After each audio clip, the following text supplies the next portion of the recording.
it's Louise, and I'm back today to do a cloud pearl pour, something I haven't done in about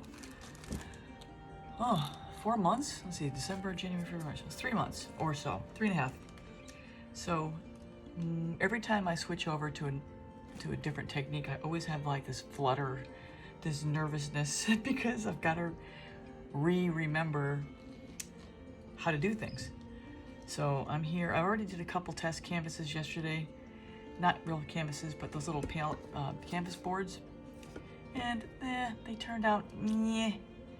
So I'm just gonna go for it today and see what I got. Still have my my white. I actually made up a new batch of white because I ran through all my white yesterday.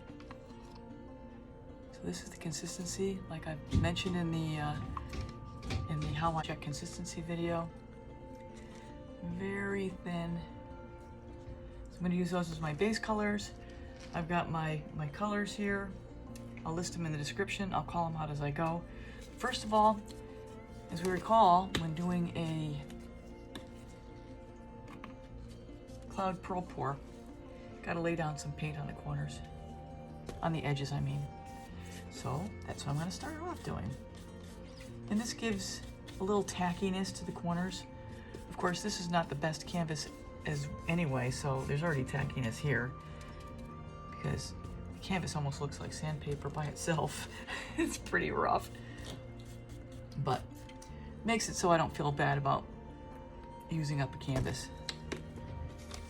And so much of everything I do is practice, and you just keep practicing and hope you get to the point where somebody finally is wanting to look for something, you're able to do it.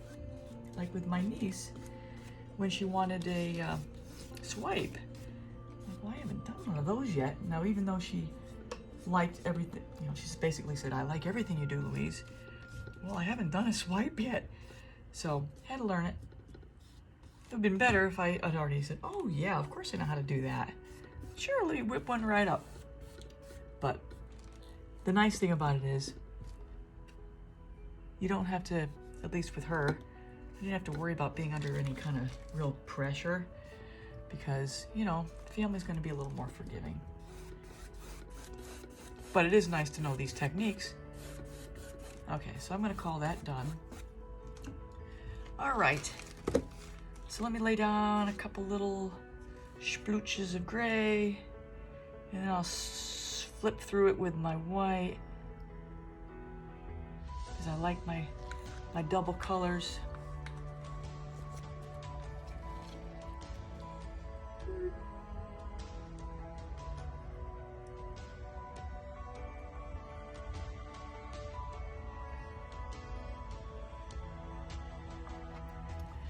And let's see where we end up.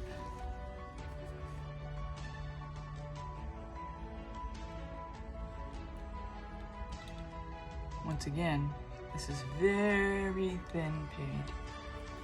Very thin. And the nice thing today is it's not really that warm in here. So I'm gonna have a little more forgiveness in terms of the temperature.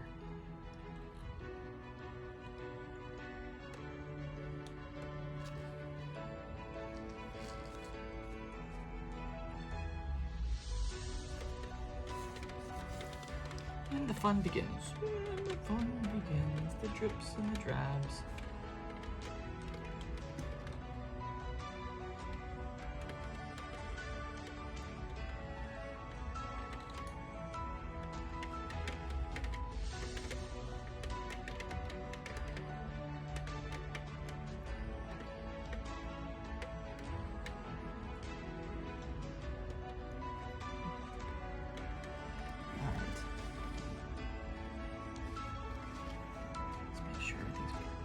Make sure everything's covered.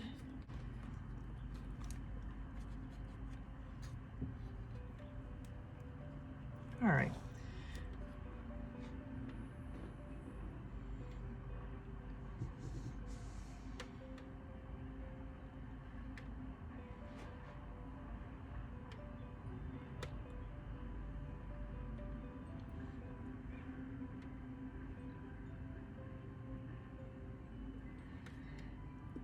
Okay, let me give my hands a quick wipe.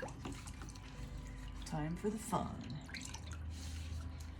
I'm just gonna lay down like a little S pattern here.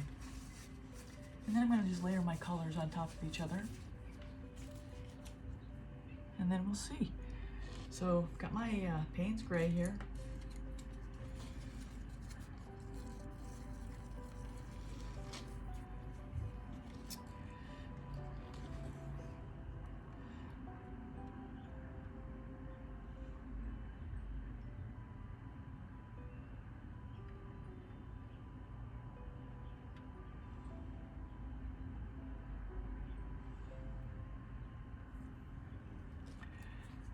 I had to add more, mix more colors up again. And this Payne's Gray that started out as mostly Liquitex Payne's Gray has ultimately become more Arteza Payne's Gray. I didn't even realize well, I did realize it, but I realized after the fact that the Artezas, in my opinion, Payne's Gray is a little prettier to me. It's got a bluer color than the Liquitex. Just different. That was some Modern Masters copper. Even though when I wrote the name down, I called it bronze. And I looked at it the other day, I'm like, wait a minute, this is not bronze. It's copper, for crying out loud. Bronze is brown, copper is orange.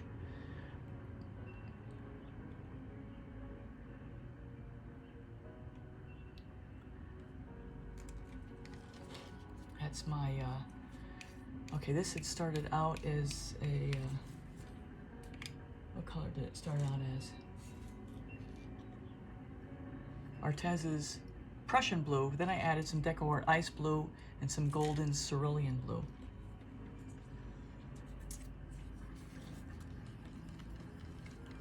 This is mostly Modern Masters gold.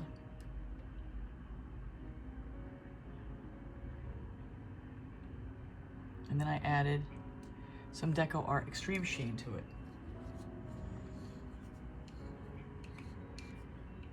And then this here is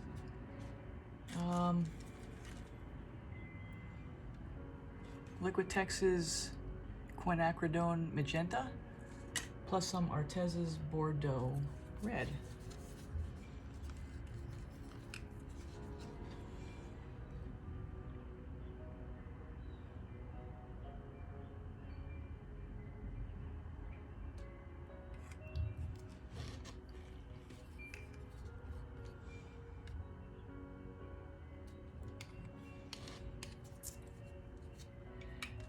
This is some green. It's Arteza's Sea Green.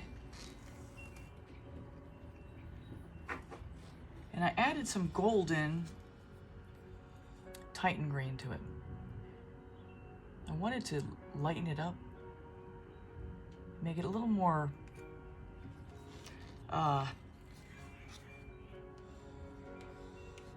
just brighter. And the golden's Titan green. And this here is Modern Masters Pearl.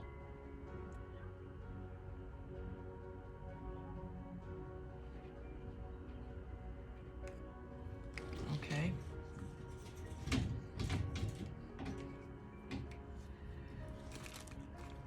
right.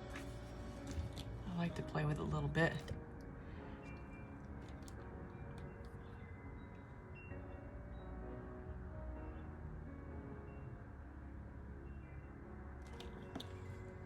And I need a paper towel.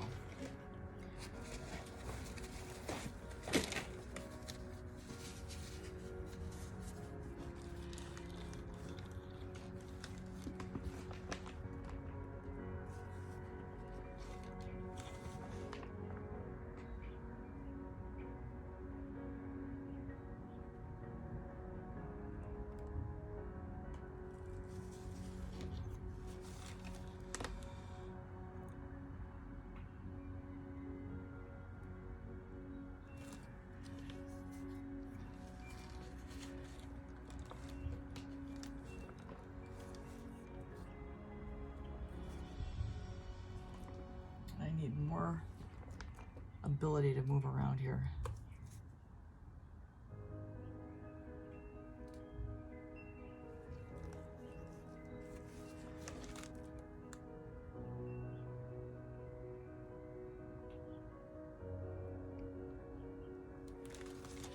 Now let's see what kind of fun that gives us. And one more.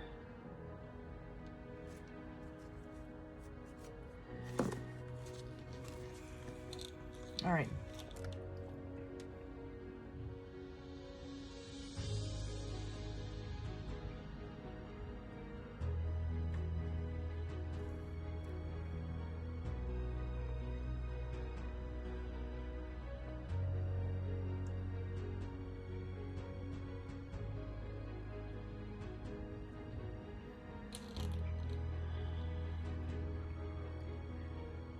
Like I'm trying to breathe life into this thing. It's like, okay, let's start to move, folks. Let's move. Let's rock and roll. Rockin'. Rolling. Rockin'.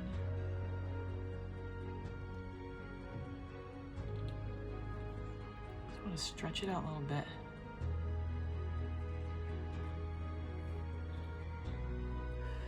Okay, folks, so I'm going to pick up the pace and double time through most of the rest of this video because it was about 50 minutes long when it was all said and done. And so all I'm doing here is doing the usual stretch, side to side, trying to get as much paint off as I possibly can to inspire the pearl cells to pop up. So you could just watch me go from side to side slowly, even though this is double time, and I'll pop back in when I need to make a comment.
I will say that at this point I am really surprised with the amount of pearls I've got popping up from the one side already. And in this particular base coat formula, I've got 15% DecoArt satin enamels in it. So I think the high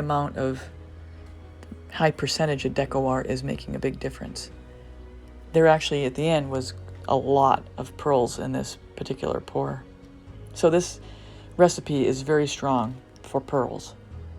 And if that's what you're looking for, this is it.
hoping for some three-dimensionally effects in here.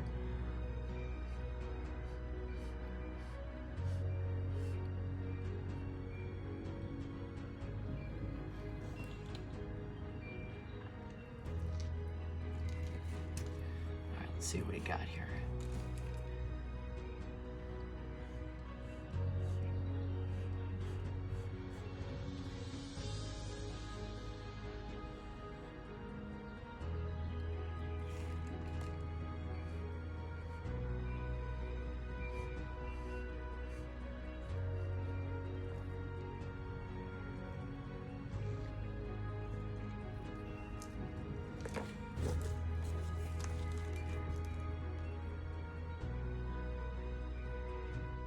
So again, I'm going to pick up the pace and double time through a lot of this.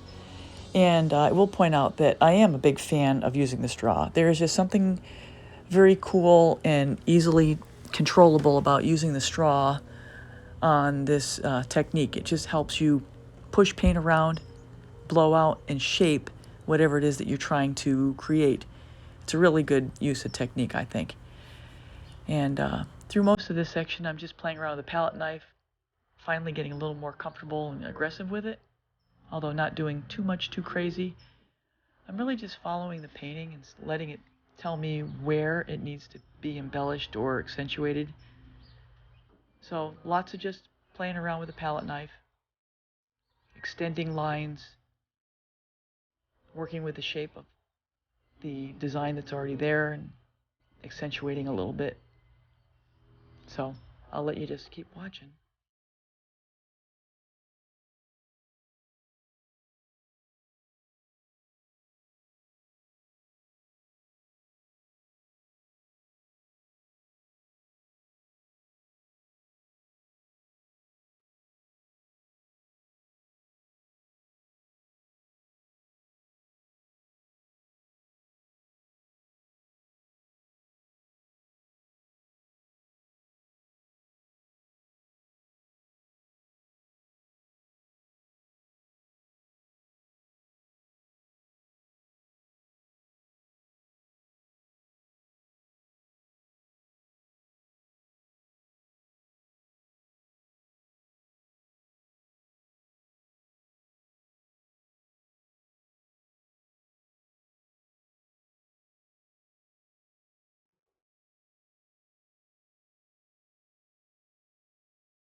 So I found in this section here, there were really interesting little,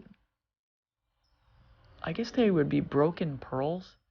They were like small veins coming away from the pearls. It was really interesting. So all I'm doing here is just accentuating them a little bit with a toothpick because they're so small. I didn't want to add too much paint, but I wanted to basically, if they were eyelashes, I was just putting a little mascara on them, just accentuating them a little bit. They were really neat, and hopefully it'll show up in the close-up later.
In this section here, there are these small gray valleys, and all I'm trying to do is accentuate them with the Payne's Gray to make it look like some kind of terrain feature.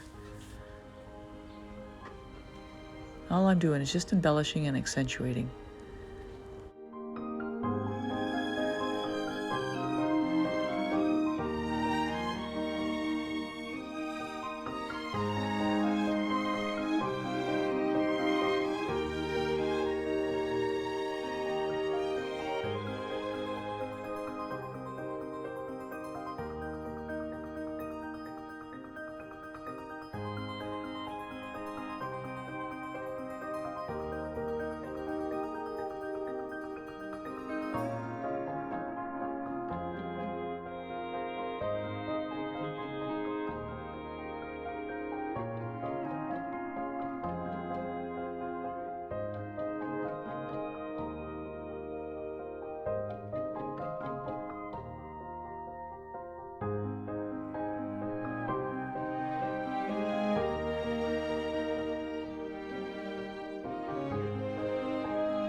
Again here, I'm taking the little legs that are coming off of those gray valleys and I'm just accentuating them a little bit with some Payne's Gray. It's really easy, and you just follow what the paint is already showing you what to do. It's amazing what just a little embellishment can do to bringing out a certain section.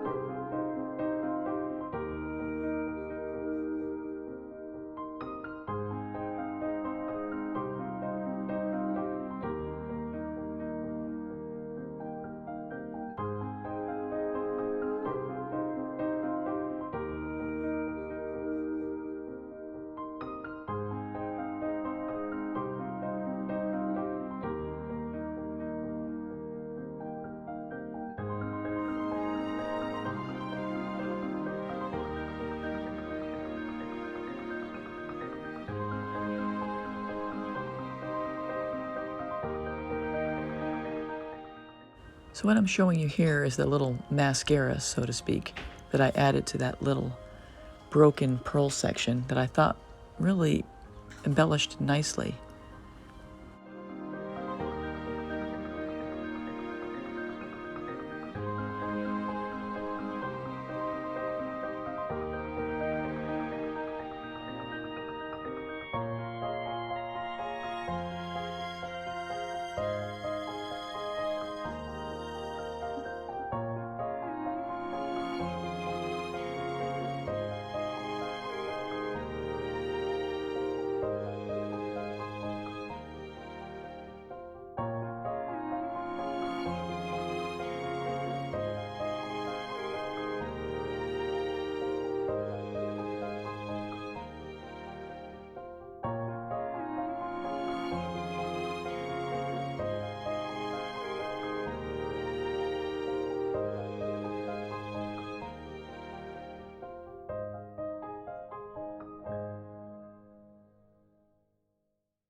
Okay, I think it's pretty much done. I think it's done with me anyway because it's drying.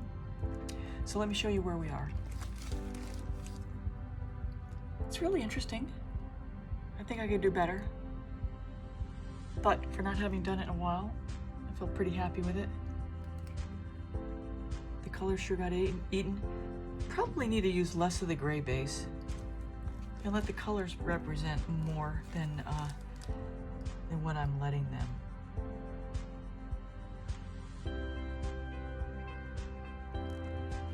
Anyway, thanks for hanging in there with me. I'm going to edit this down as much as I can. If you haven't subscribed yet, please subscribe if you like this and look at some others. And we'll see you next time. All right. Thank you.